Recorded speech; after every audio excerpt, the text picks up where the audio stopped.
Hello everyone, আজকে আমি তোমাদের সাথে শেয়ার করব বাবার হাতের বানানো এই চিকেন চপের রেসিপিটি। বাবা বানিয়ে খাইয়েছিল, সেটা কিন্তু খেতে খুব স্বাদ হয়েছিল, তাই ভাবলাম তোমাদের সাথেও শেয়ার করি।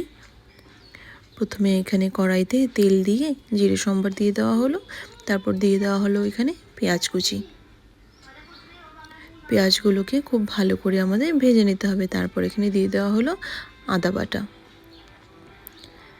পেঁয়াজগুলো অল্প ভাজা হয়ে গেলে তারপর এখানে দিয়ে দেওয়া হলো স্বাদ মতো নুন। তারপর এখানে কিছুটা গুঁড়ো মশলা, এর মধ্যে রয়েছে জিরে গুঁড়ো, ধনে গুঁড়ো, লাল লঙ্কা গুঁড়ো, ঝাল লঙ্কা গুঁড়ো, আর রয়েছে হলুদ গুঁড়ো। এবার কিন্তু মশলাগুলোকে খুব ভালো করে আমাদের ফ্রাই করে নিতে হবে, যেন আমাদের মশলার কাঁচা গন্ধটা চলে যায়। এরপর এখানে যে চিকেন কিমাগুলো রেডি করে রেখেছিলাম ধুয়ে, সেগুলোকেও দিয়ে দেওয়া হলো মশলাতে। তারপর খুব ভালো করে কিন্তু এগুলোকে ফ্রাই করে নিতে হবে, যতক্ষণ না আমাদের মশলার কাঁচা গন্ধটা চলে যায়। যখন এটা খুব ভালো করে আমাদের ফ্রাই হয়ে যাবে, তখন কিন্তু অল্প জল দিয়ে ঢাকা দিয়ে দিতে হবে, যতক্ষণ না পর্যন্ত ড্রাই হচ্ছে। এদিকে চিকেনটা হতে হতে আমরা এদিকে সবজিগুলো রেডি করে নেব।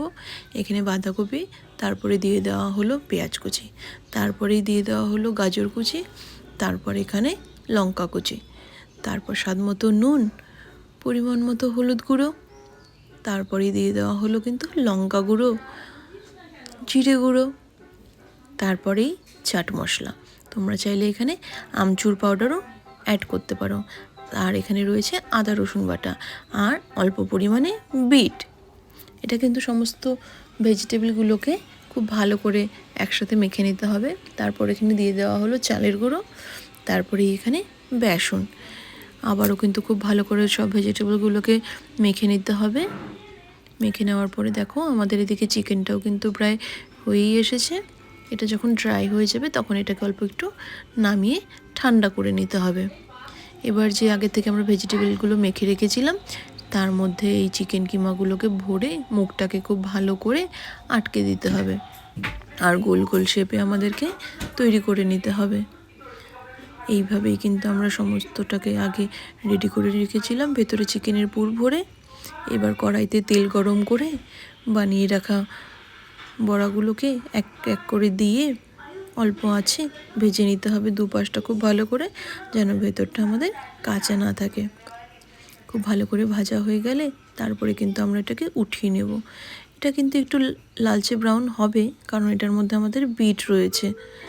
তোমাদের কেমন লাগলো এই রেসিপিটি তোমরা কিন্তু জানাতে ভুলো না। আমার কিন্তু খেতে অসাধারণ লেগেছিল। তারপরে সেটা ছিল বাবার হাতের বানানো। দেখো ভেতরটাও কত সুন্দর কুক হয়ে গেছিলো। Thank you.